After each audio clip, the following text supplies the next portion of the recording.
Do you ever feel like manifestation is just another thing on your to-do list that you don't have time for? Like your spiritual practice is something that you have to do? Honestly, you're not alone because I felt that way too. Something that's really changed my relationship with manifestation is blending it into my lifestyle so that no matter what I'm doing, I'm also manifesting. I call this manifestation as a lifestyle, and it's single handedly made the entire manifestation journey more enjoyable for me. And I've seen my desires show up with a lot more ease.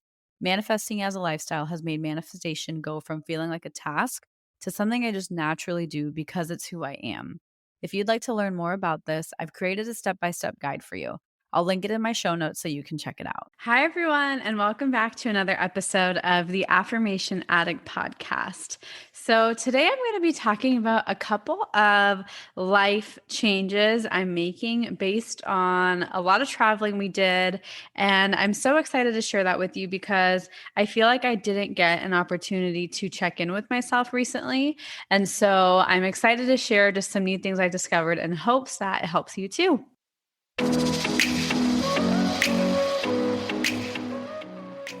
You're listening to the Affirmation Addict podcast with Payal Agarwal. This podcast will teach you about the power of affirmations while making manifestation easy and accessible for you in order to enhance your spiritual consciousness. Thank you so much for being here, and I'm so excited to dive into today's episode. Hey everyone, welcome to the Affirmation Addict podcast. I'm so excited that you're here and tuning in. So, this episode is all about basically intuitively guided higher self life changes that I have started to make because I think I was a little bit out of touch with myself over the past few months, maybe last year. I think 2020 was obviously just a year for all of us. So, through the month of March, I was traveling. Tom and I actually were traveling a ton. And at first, I was a little nervous because I was going to be out of my rituals. And I realized it was such a great time for me to self reflect and remember the things that really mattered to me. And so I remembered that I was so excited to just do different things. And I learned different things from different people we came across. And it felt really resonant with me. It was like I was watching myself through a mirror when we were traveling, and I got re inspired. And so I wanted to share with you 3 ways I'm just reconnecting with my higher self on a daily basis. And so this is really an episode that is just things that I came up with that I felt intuitively called for. And I wanted to share them with you in case it inspires you, in case it motivates you, and you've been pushing something off. So I just wanted to share because seeing other people, seeing how they live their life really helped me. And so I hope I can share my new rituals with you, and I hope that helps you as well. And so we were in Hawaii, and Hawaii is such a beautiful place. Obviously, they have so many fresh fruits and everything. And I loved how vegan friendly they were. And I've experimented with veganism. I've always been a vegetarian. And so, one thing that this trip and going to Hawaii and everywhere really reconnected me with was intuitive eating. I know I've talked about intuitive eating a lot, but intuitive eating is basically eating what you feel called to without worrying about, oh, does this have too many carbs? Does this have this? Really eating what you're called to. And instead of labeling your food, allowing the food to energetically speak to you. It's a really beautiful way to, one, connect with your higher self. It's a super safe way to practice using your intuition, actually. And so that's why I wanted to just reconnect in intuitive eating, especially when traveling. You're eating out a lot more. You have a lot of different options. So I was really trying to tune in. And so some of my biggest takeaways that I'm implementing back at home are actually, one is bringing in more juice into my life. So it's so specific. So I hope this is helpful for you, but I just wish someone told me this stuff. So I hope this is helpful for you.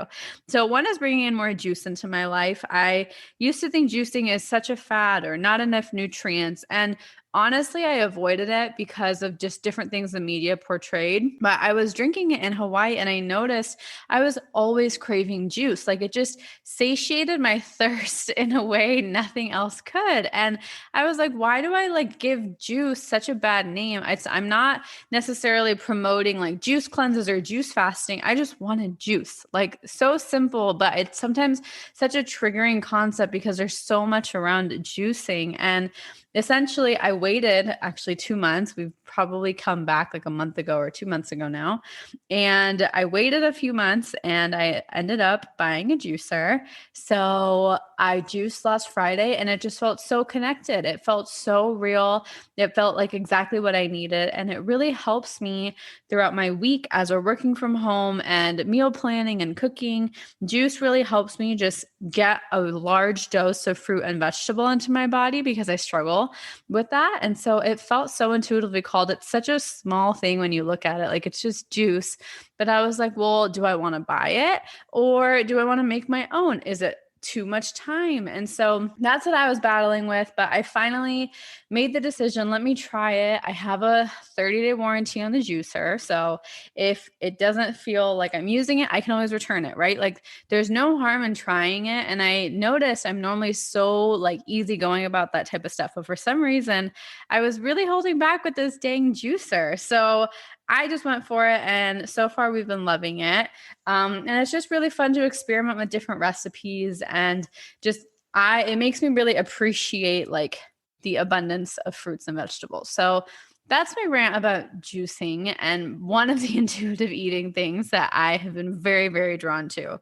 I really hope this is helpful for you guys in order to just connect with what your higher self is asking you for. So my body and my higher self was like, just go get a freaking juicer, and that's okay. And whatever that might be for you, whether it's in the realm of food or in the realm of something totally different, I just invite you to take a second and listen and act on what your higher self is saying rather than talking yourself out of it. So, along the lines of intuitive eating, a couple more things that I've been implementing is one thing that really helped me that kind of made my life easier and made me feel more connected to my higher self. I really struggle with having like healthy meals that feel good to me, that taste good to me, that I'm excited to eat throughout the week. During the weekend, when I have like time to cook, it's great. But during the week, I tend to work a lot more and I get overwhelmed if I don't know what I'm eating the next day or I'm eating that day. And my mood always changes. So meal planning ahead of time has consistently failed for us. So what I did, instead of trying to like buy food and prep it ahead of time, I made like a little notes on my phone, and this will change. So I wrote down like for this month or for right now, different types of food options that feel good to me. And instead of making it super complex, it can be something as simple as like, I don't know, broccoli and hummus, like just different options. So I don't have to think, but I can just look at this notes in my phone and get inspiration for food. And it really helped me the past few weeks, just like, oh, don't know what to eat. Tom and I are hungry. Let me just cook this up without thinking. It really helped me out. So that was something that really helped us out because both of us are working and I don't like eating out all the time. I love eating from home and we love cooking, but I still haven't figured out the best way to like creatively cook and have fun with it in a time efficient way in the middle of my workday. If I like go to cook or go to bake, like I can spend the whole day doing it. So I avoid it so I can stay productive. So I'm still figuring that balance out. So far, this has really, really helped me find a really clean balance with myself. And so that's kind of number one is really reconnecting back with intuitive eating. Number two, really along the lines of productivity, is time blocking myself. So this kind of came from the fact that I sometimes felt like my days were all over the place or my days felt like they were just flying by and I didn't get to do my rituals or I didn't get to say affirmations for 30 seconds. And those types of little things that mean a lot to me, instead of just remembering them in my head, I actually started putting them down in my calendar and blocking it out and writing down, I'm going to make matcha at 8 in the morning. It takes 5 minutes, but just writing it down, I think makes it feel a little more real. And it made me feel like I actually had the time and space to do it. Because sometimes those morning rituals and the things that really we indulge in, they don't always feel quote unquote important enough. And so doing this made me really feel like they were important enough to be written down and they became a priority. And I don't think I'll be time blocking this forever, but I think it's a really good way for me to get back in to the habit of doing things that I really like, and doing it in a way that is fulfilling and it feels approachable. Because sometimes our morning rituals can feel overwhelming or super far out of reach. And so this was something that really helped me, and not only from a morning ritual perspective, but even tasks. And if you tend to push off tasks, if you tend to procrastinate, I highly recommend time blocking. It's something to get used to, but giving yourself 30 minutes or an hour or 2 hours for one task and only focusing on that. And to be super frank with you, I still get distracted. No matter how much time blocking I do, I still get distracted.